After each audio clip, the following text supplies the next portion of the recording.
Mabuhay! Welcome to the Philippine literature. Have you ever wondered why Filipinos love telling stories? Why do our grandparents tell folktales? Why do we sing songs about love and life?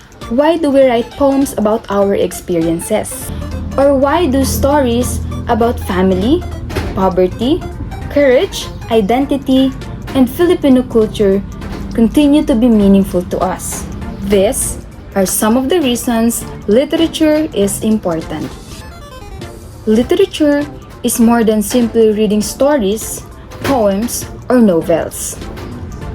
It is a way of understanding people, culture, history, language, values, experiences, and identity. The cultural center of the Philippines describes Philippine literature as a collection of oral and written texts created by Filipinos in local and foreign languages, and in different forms that portray Filipino experiences. In this lecture, we will explore the following. First, what is Philippine literature? Second, what are prose and its types? Third, what is poetry and what are its types?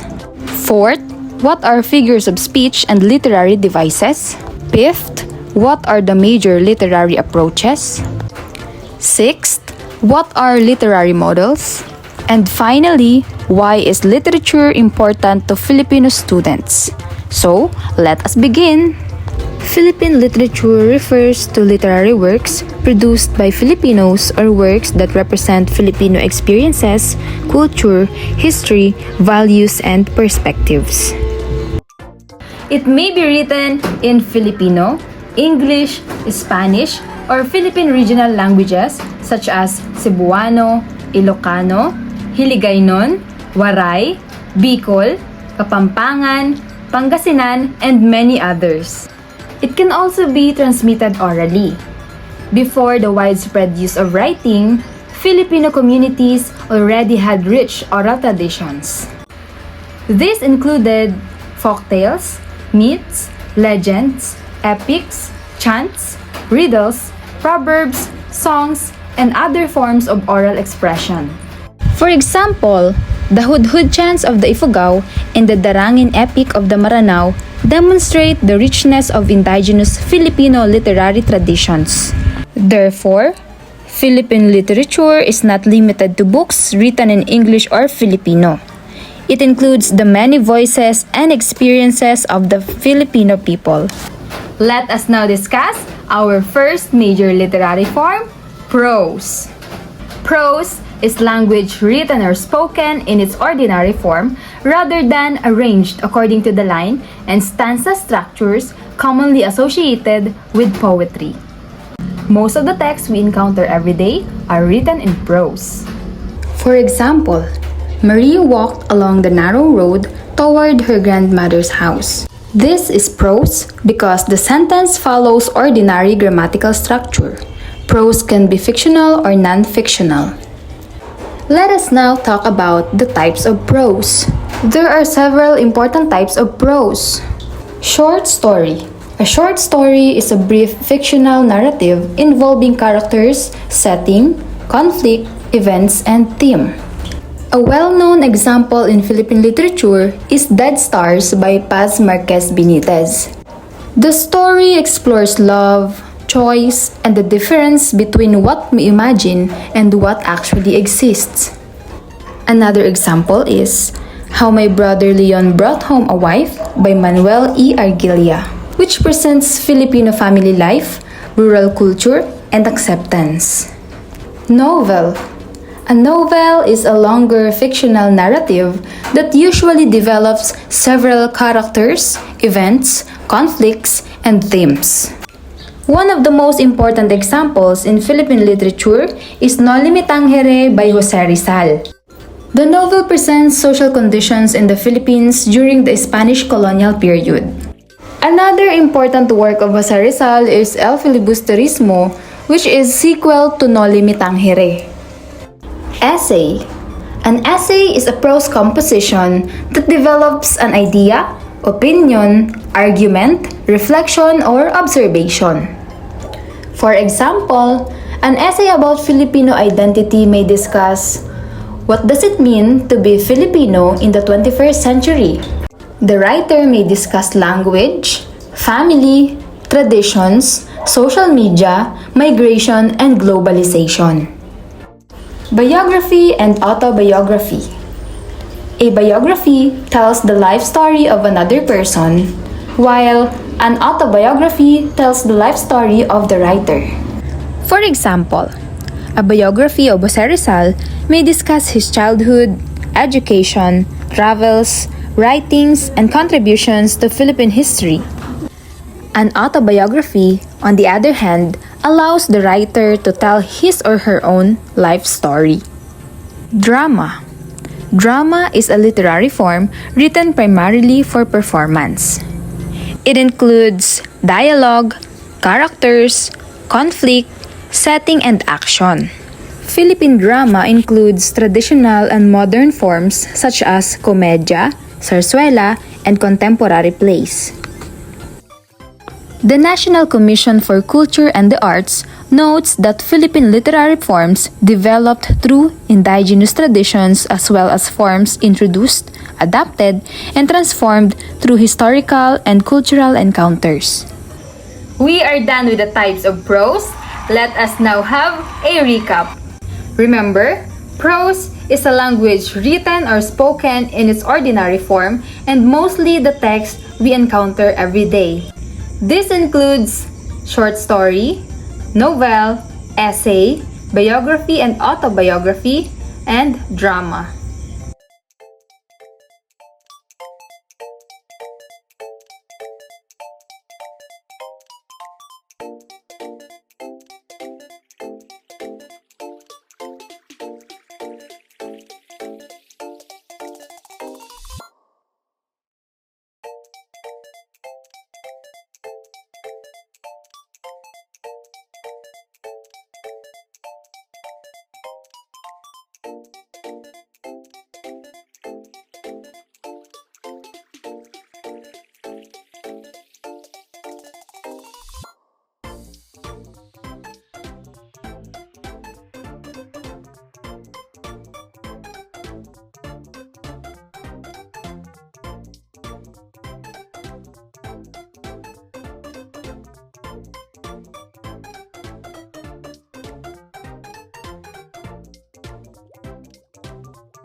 The second major literary form is poetry. Poetry is a literary form that uses carefully selected and arranged language to express ideas, emotions, experiences, and imagination. Unlike prose, poetry is usually organized into lines and stanzas. Poetry may use rhythm, rhyme, imagery, symbolism, and figures of speech.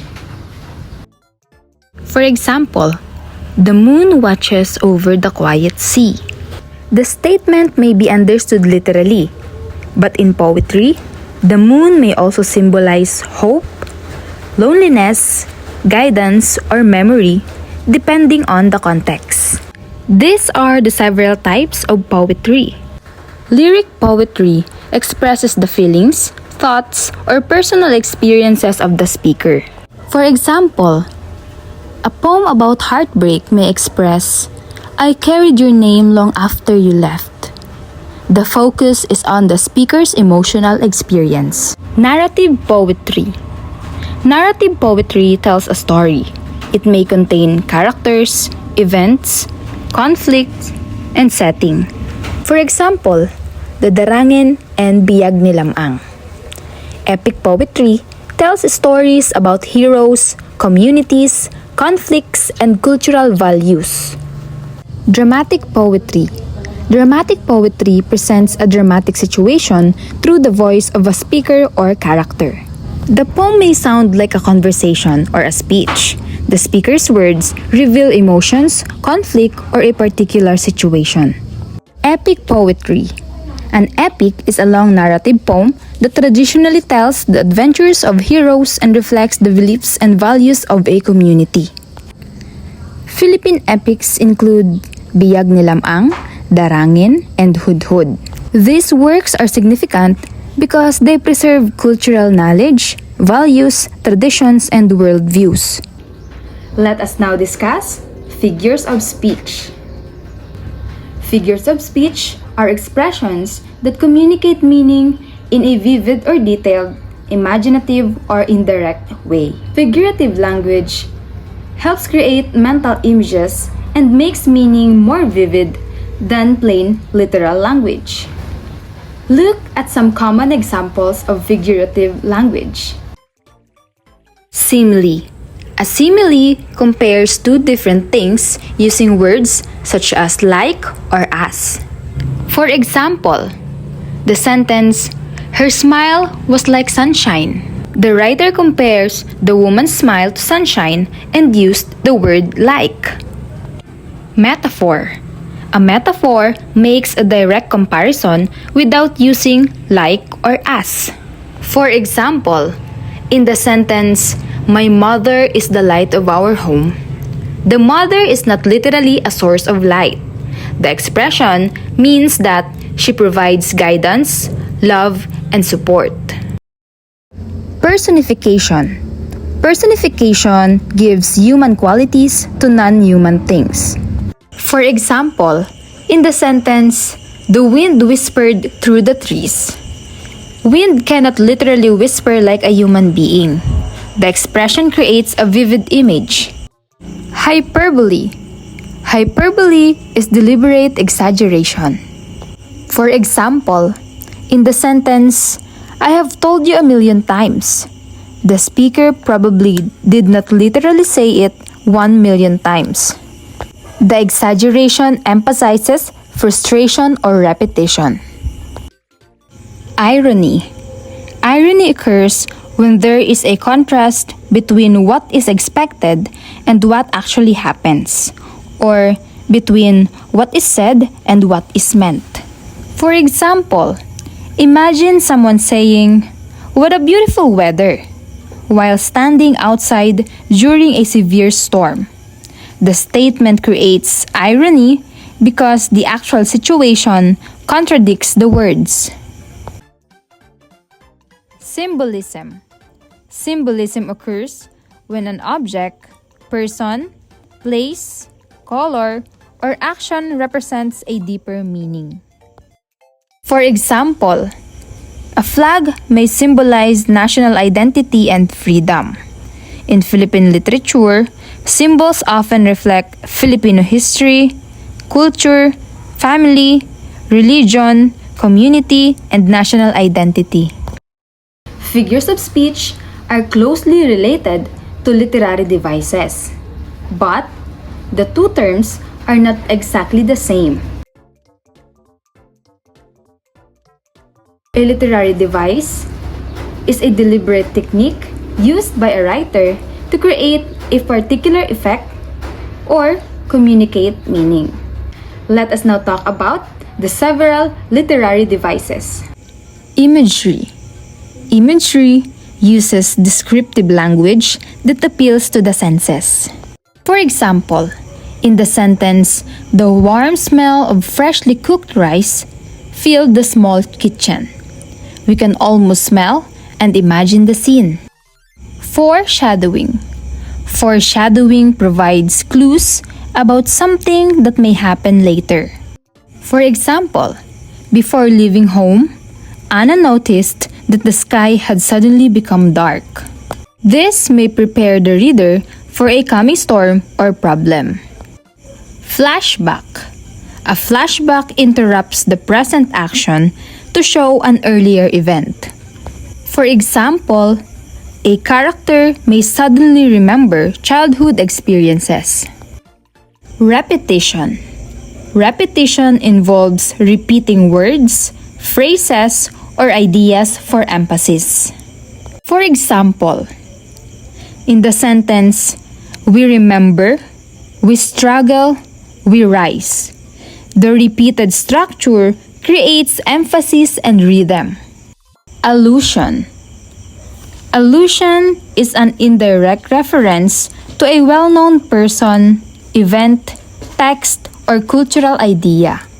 For example, in the sentence, "He acted like a modern-day Rizal," the statement refers indirectly to Rizal's reputation for intellectual courage and patriotism. Motif. A motif is a recurring image, idea, object, phrase, or situation that contributes to a literary work's meaning. For example, repeated images of home in a story may reinforce themes of family, belonging, or identity. Now, we have reached another important part of literary analysis, the literary approaches. A literary approach is a particular perspective or framework used to interpret a literary work.